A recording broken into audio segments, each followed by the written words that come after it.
Crux invicta, lux divina, terra tremit sub hoste ruente, gladius sanctus. Sephoria, the Holy Land, 1187. You stare in awe at the sight before you. A seemingly endless army of knights in gleaming armour and grim soldiers armed to the teeth march past. The full might of the Crusader States is on display, assembled to crush the evil Saladin once and for all. At the front is the true cross of Jesus Christ. Then King Guy of Jerusalem himself, wearing his crown, resplendent in his fine armour. Next the aristocracy, and finally your heroes, the holy military orders. Knights Hospitaller in disciplined formation, then the darkly glamorous Templars with red crosses on their chests, guardians of the secrets of the Temple of Solomon, the best force in all the land. You wish you were old enough to join this army. Turning to your father, you boast, "Saladin doesn't stand a chance. Such an army could conquer all the way to Damascus." Yet your father's face is grim, and he hugs you close. Be glad you were too young to fight. Saladin may be an infidel, but he's as cunning as a fox. This army marches to its destruction. We have fallen into his trap. You want to shout that he is wrong, but bite your tongue. When the king returns victorious, you will let him have it then. Little do you know that soon this army will be destroyed, and these gleaming knights dead or sold into slavery. The city of Jerusalem once again lost to Christendom and in Muslim hands. I'm your host, James Barton. Welcome to Forgotten Wars. This country is at war with Germany. Today, our armed forces joined our NATO allies in airstrikes against Serbian forces. Eagle 1, first strike, you have permission to engage the target. In the first few hours after our servicemen went to the rescue of young Americans and of democracy in Grenada, damals uns ausgebildet und wollen diese 4 Jahre nutzen. Hello everyone. Welcome to the show. While the Third Crusade is famous and brings to mind images of Richard the Lionheart, Saladin and Robin Hood, the reason why it was necessary in the first place is often overlooked. The Battle of Hattin and the fall of Jerusalem is a tale of division, Templar intrigue, overconfidence, and how one terrible decision would turn the tide in the Holy Land decisively in Islam's favour. The crusading movement was begun by one of the most consequential speeches in human history. Afraid of Muslim gains against the Byzantine Empire in the east and in Spain to the west, Pope Urban II decided action was needed. Before a huge crowd in Rome, he gave, by all accounts, an epic feat of oratory. With the crowd hanging on his every word, he declared, "Let, therefore, hatred depart from among you. Let your quarrels end. Let wars cease. Let all dissensions and controversies slumber. Enter upon the road to the Holy Sepulchre. Wrest that land from the wicked race and subject it to yourselves. God has conferred upon you, above all nations, great glory in arms. Accordingly, undertake this journey for the remission of your sins, with the assurance of the imperishable glory of the kingdom of heaven. God wills it. The promise of land and remission of your sins proved irresistible. The first crusade was launched, and despite coming close to disaster multiple times, succeeded in capturing Jerusalem. The Crusader States were created. The most important was the Kingdom of Jerusalem, along with the lesser principalities of Tripoli, Antioch, and Odessa. As most of the original Crusaders came from France, they will be known as Franks by the Muslims. In turn, the Crusaders often referred to the Muslims as Saracens. There was a problem, however, a fatal flaw that no one seems to have thought of before they set out. It was one thing to capture the Holy Land, but how do you maintain your rule when surrounded by angry Muslim states? For now, the Crusaders benefited from the divisions in the Muslim camp. Very roughly, Egypt at this time was ruled by followers of Shia Islam, while Syria was Sunni. Rather like Protestants and Catholics for most of their history, they hated each other more than any outsider. If a warlord united the warring Muslim factions, then the Crusader States would be in deathly trouble. They had already had a taste of this when faced by the famous general and ruler Zengi. He had used the idea of a jihad to reclaim Jerusalem to justify his rule, then conquered Edessa. The first of the Crusader states had fallen. A second crusade to reconquer it failed miserably. For now at least, the remaining 3 states were on their own. In December 1177, a messenger staggered north from Jerusalem, heading to the castle of Harim near Aleppo. He was mutilated and lacerated, bloodied, weak and barely alive, but he clutched a precious cargo to his chest. News of a great battle with a new Muslim warlord, one whose name would soon become a nightmare for the Crusader states, Saladin. Like so many rulers of the medieval period, we know little about what he really looked like. The sources we do have paint a picture of a small, thin man with a short beard that he would play with when lost in thought. Originally a Kurd from Syria, he had travelled to Egypt to seek his fortune. A skilled politician and general, he had ended up seizing the throne of Egypt.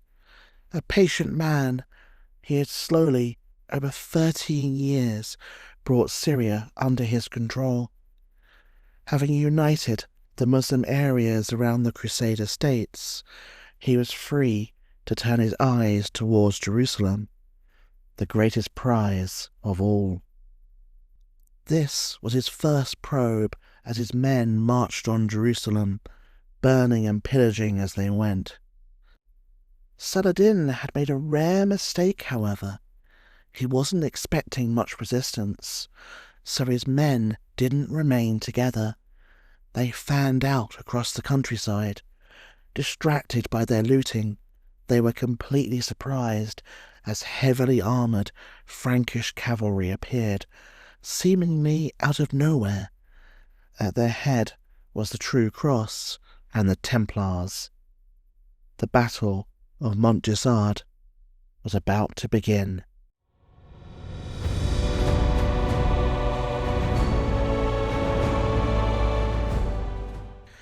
Together with your fellow Templar brothers, you prepare to charge the Muslim army before you, yelling your battle cry of, "On behalf of God!"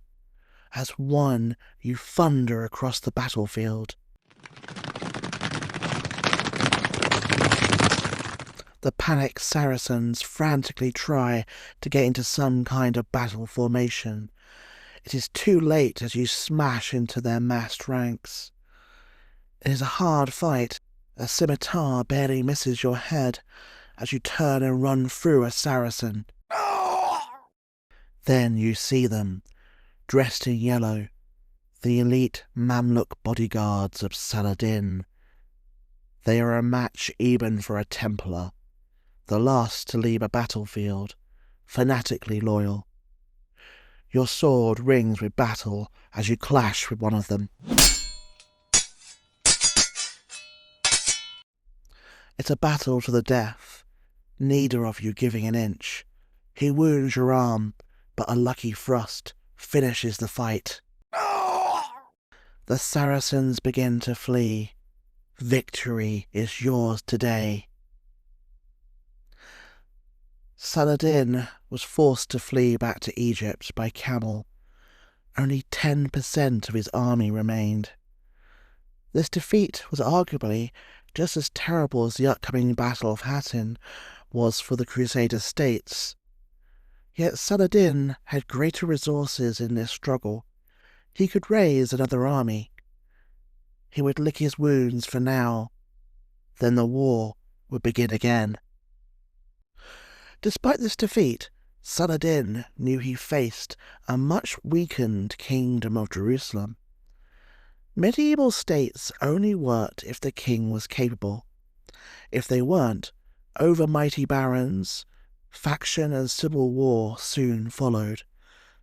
The rot had already set in, literally, as the current King Baldwin had leprosy. While he tried to rule his kingdom, he was in immense pain and often ill. As the centre of the state weakened, his vassals and the military orders began scheming about succession, competing to expand their own power. Most notorious was Reynald of Chatillon, a combination of schoolyard bully and gangland enforcer. He was already hated and feared across the whole region. When the Patriarch of Antioch refused him a loan, he savagely beat the elderly man, tied him to a chair, covered his head in honey, and left him for the bees to sting. A final threat was that he would personally bugger whatever was left of the Patriarch after the bees had finished. Needless to say, the poor man had a change of heart, giving Reynald the money as a gift. I honestly can't blame him. If there was one thing Reynald loved, it was a big fat camel caravan loaded with wealth. Already he was becoming infamous for raiding caravans under Saladin's protection, often massacring the merchants he couldn't ransom. He even built a fleet and sailed up and down the Red Sea, capturing ships filled with pilgrims heading to Mecca and Medina, while also looting Muslim cities along the way.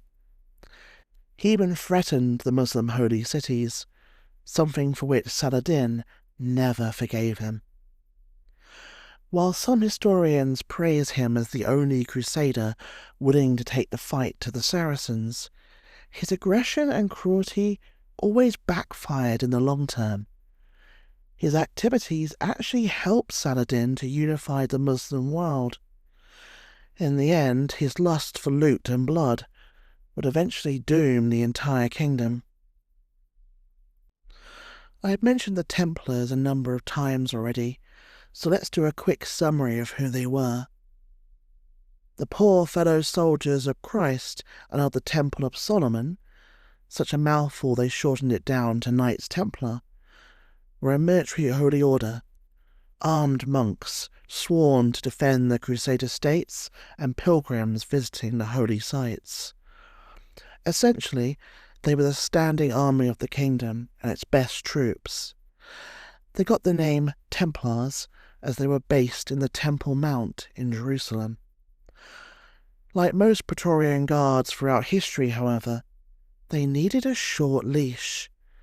They had a tendency to plot, scheme, and indulge in reckless activities, when left to their own devices.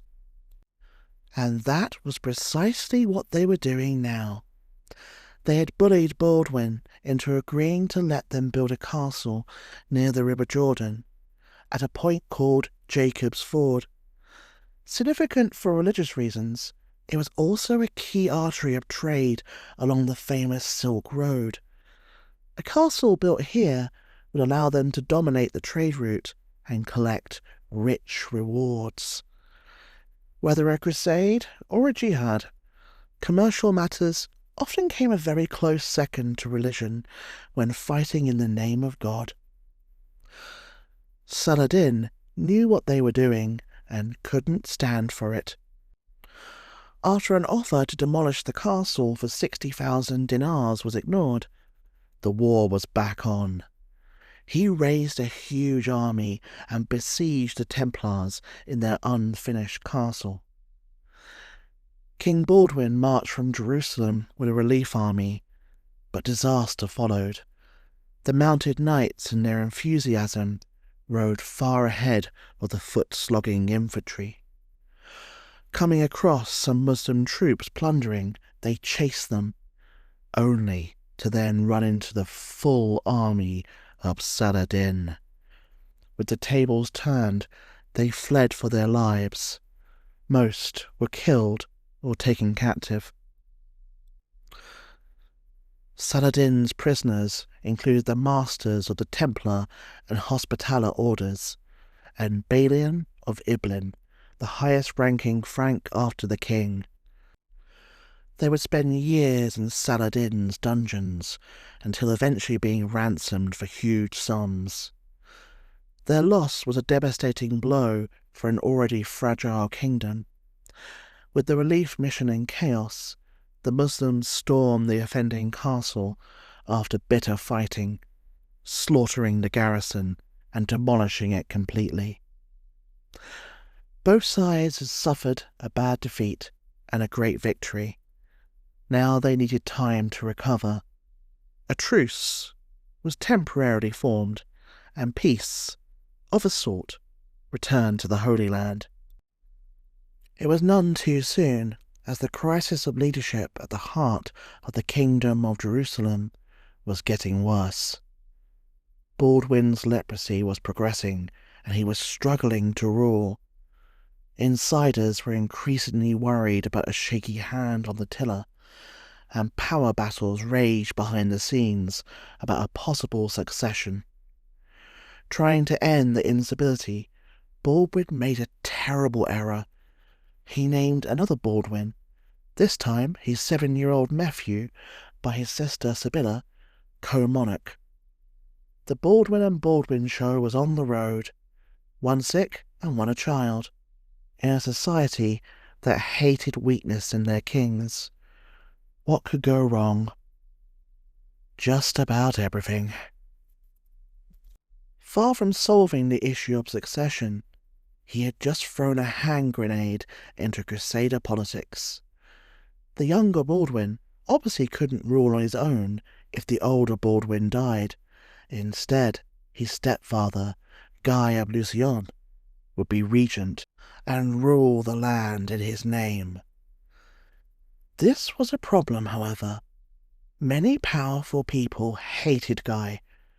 For starters, he was a new arrival from Europe, an adventurer seeking his fortune, who had lucked out and married the elder Baldwin's sister, mainly because of his good looks. He wasn't one of the club, hadn't put his time in. An upstart carpetbagger, according to the established aristocracy of the Crusader States, he was seen as little more than a frivolous gigolo. None hated him more than one of the most powerful Frankish lords, Raymond of Tripoli. His background was everything that Guy's wasn't. From a leading Crusader family, he had the right blood and the right breeding. An experienced general and administrator, he had already been regent of Jerusalem many times when King Baldwin's leprosy incapacitated him. It's not a perfect comparison, but think of Guy as a handsome John F. Kennedy figure, with Raymond as a dour, grumpy, but more experienced Richard Nixon. It was almost impossible for these two rivals not to despise each other. Raymond had actually gone as far as plotting to invade the Kingdom of Jerusalem to stop Guy marrying Sibylla. He only gave up when they had a shotgun wedding to prevent his interference. The elder Baldwin's decision on the succession issue, far from strengthening and uniting the realm, had left it bitterly divided instead. As the Bible says, a house divided against itself cannot stand. The Christian lords wouldn't unite until it was far too late. As is normally the way with life, misfortune tends to come all at once rather than being spaced out. Another pillar of the kingdom was becoming distinctly wobbly, just at the same time as Guy and Raymond were squabbling. The Templars were the standing army, the intelligence agency, and virtually the diplomatic service of the Crusader States. They were one of the most influential forces in the Holy Land, often playing the vital role of patching up disputes among the rival lords and smoothing over arguments. They were about to abandon this role, however, helping to destroy the very kingdom they had pledged to defend. The problem was the new Grand Master of the Templar Order, Gerard de Ridderfoot. He wasn't interested in just holding the ring, because he despised Raymond of Tripoli with a passion. The dispute that had caused this was over a woman, but this was no Disney romance. Raymond had promised to give Gerard the first wealthy heiress that came on the marriage market. When a suitable candidate appeared on the scene, Raymond went back on his word. Instead, he handed her over to an Italian merchant called Plebanus, who was prepared to literally pay him the girl's weight in gold. Gerard was furious with this betrayal. He also saw it as an insult because the French-speaking parts of Europe, where Gerard was from, looked down on Italians with contempt. The French looking down on other peoples? Surely not.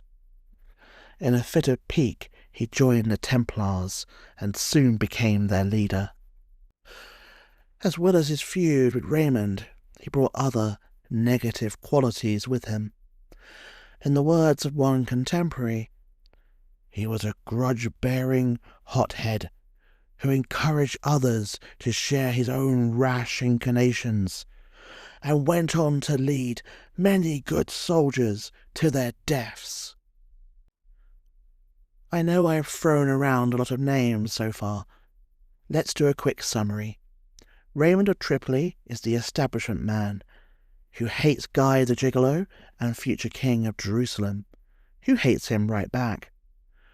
Gerard, the Templar leader, also hates Raymond, and in the background there is Reynald, the raider, who just wants to fight Muslims, kill people, and loot caravans.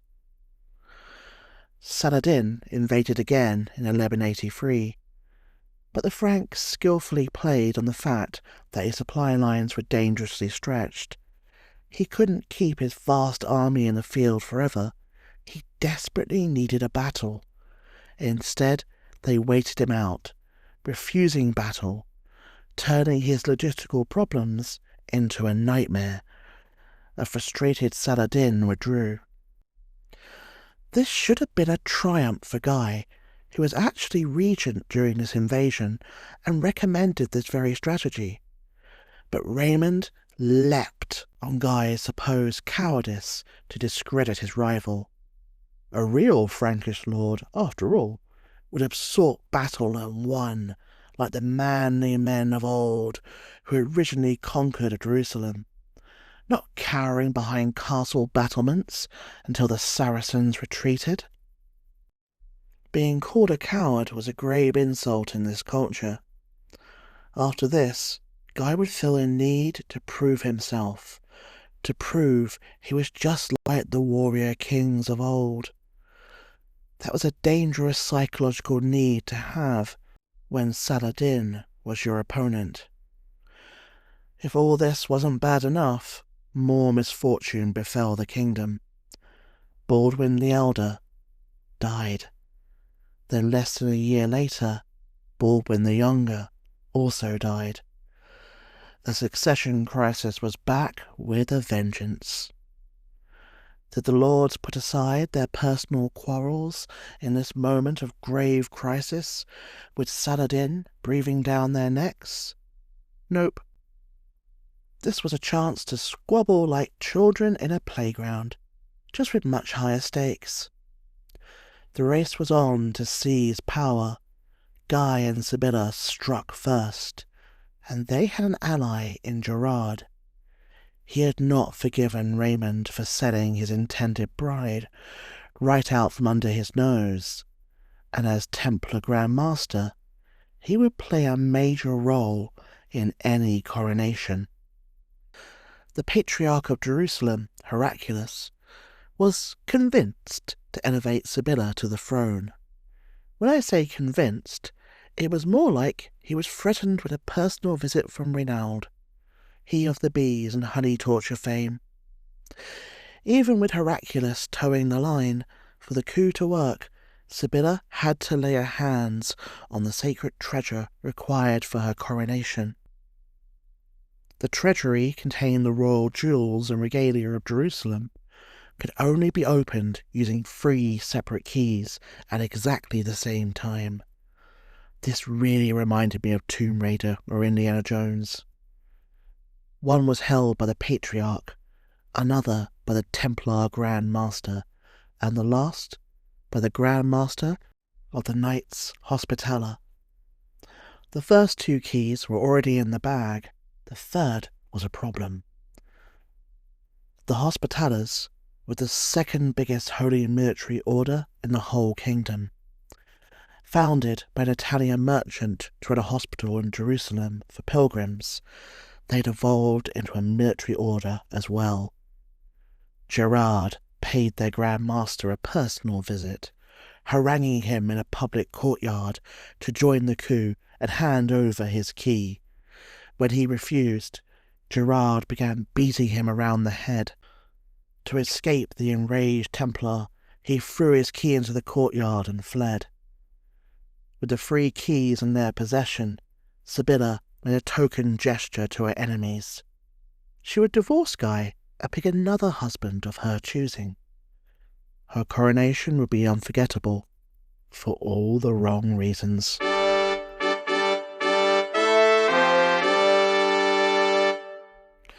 It has been your luck, or more likely misfortune, to attend many coronations here in Jerusalem. As a minor lord, you don't get much of a say in who ascends to the throne, but you're important enough to always be invited.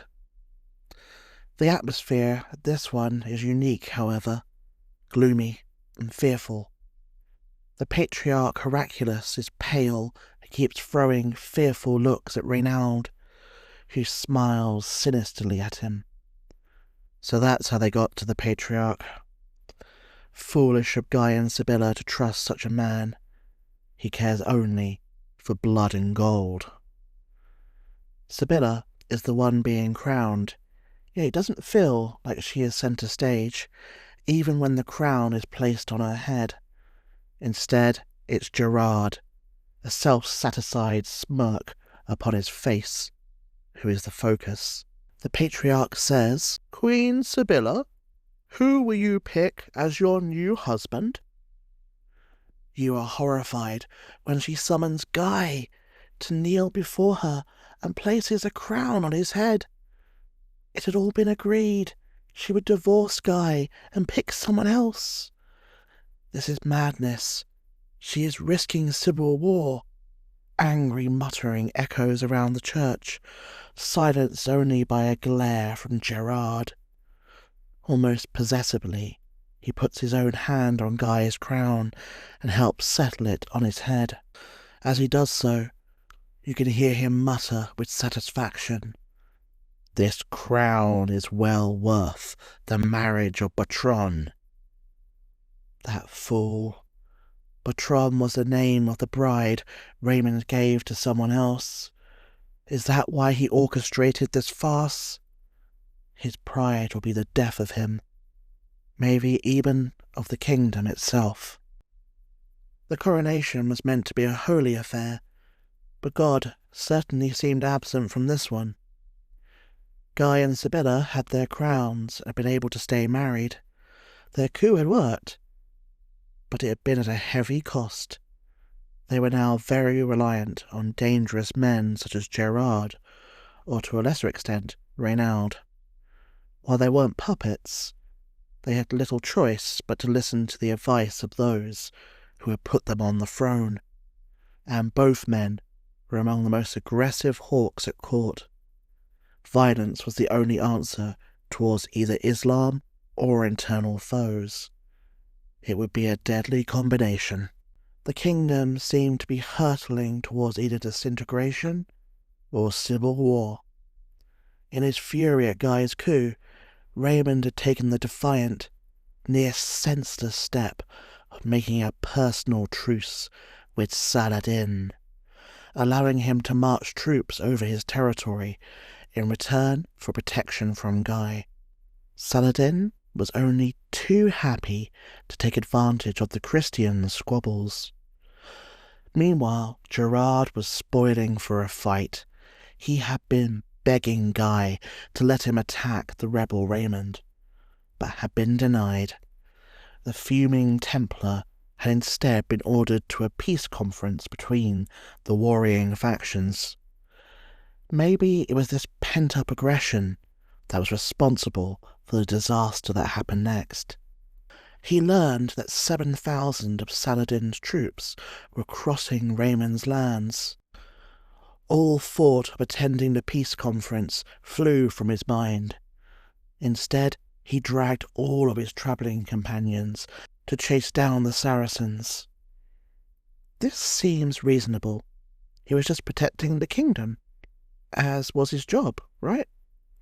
It makes less sense when you realise he only had a force of 140 men. When they found out the sheer size of the Saracen army, everyone opted for a quiet withdrawal except one person. No prizes, I'm afraid, for guessing who it was. Gerard. He was all for attacking right away. Let's join this doomed charge. Gerard continues to rage at the small company, his eyes seemingly on fire with battle lust. Cowards, all of you, if you do not charge. It is a Christian's duty to charge in a desire to defend Christ's inheritance. There are thousands of infidels, Grand Master Gerard. How can we triumph against such numbers? God wills it, he spits out. The Templars with him are bound to follow his orders, no matter what. The rest look uneasy, but decide to go ahead. There are no words to be spoken, just a look, to say goodbye. You all know that this is a suicide mission. Gerard roars out the Templar creed. Christ is our life, and death is our reward.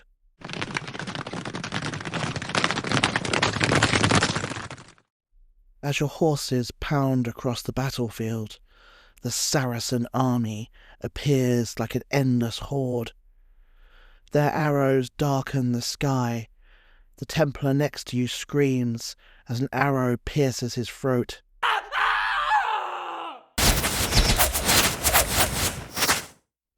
Still you charge forward, despite the arrows, despite the screams and the riderless horses of your comrades, until you crash into the Muslim ranks. They swarm around you as your sword seeks flesh. In your head, you think, Open the gates of your kingdom, O Lord. 140 loyal knights are on their way.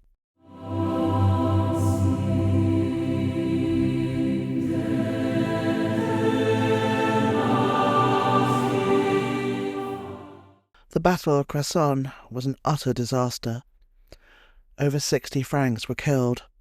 Most of the rest were taken prisoner. Gerard, the cause of the disaster, was badly wounded, but somehow managed to escape.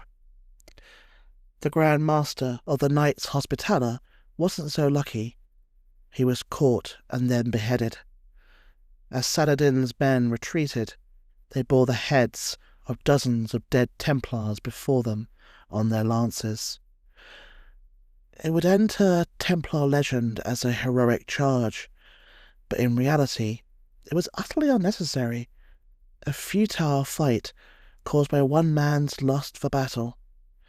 It's right up there with the charge of the Light Brigade, or, if you're a nerd like me, Denethor ordering Faramir to retake Osgiliath in The Lord of the Rings. Amazingly, Gerard escaped blame. In fact, he was praised for his heroism.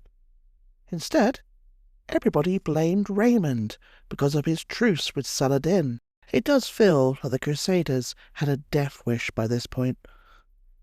Suddenly dangerously isolated, Raymond rode to Jerusalem and accepted Guy as king. Technically, the divisions were now over. In reality, everyone still hated and distrusted each other.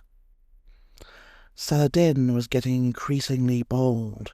His whole legitimacy was based on his pledge to retake Jerusalem. In his own lands, people were beginning to mutter that he spent more time fighting fellow Muslims than Christians. He had to show some progress. He also now had a personal reason to take Jerusalem. He'd almost died due to an illness, and he attributed his survival to God wanting him to liberate the Holy Land. As the vice closed in on the Crusader States, they begged for help from Western Europe. Hopefully, a third crusade. Yet, no one was interested. They were busy with their own affairs. Jerusalem was far away, and a crusade would be expensive. Also, the Frankish lords seemed to be doing just fine. Cresson was written off as the mistake of an over-eager Templar.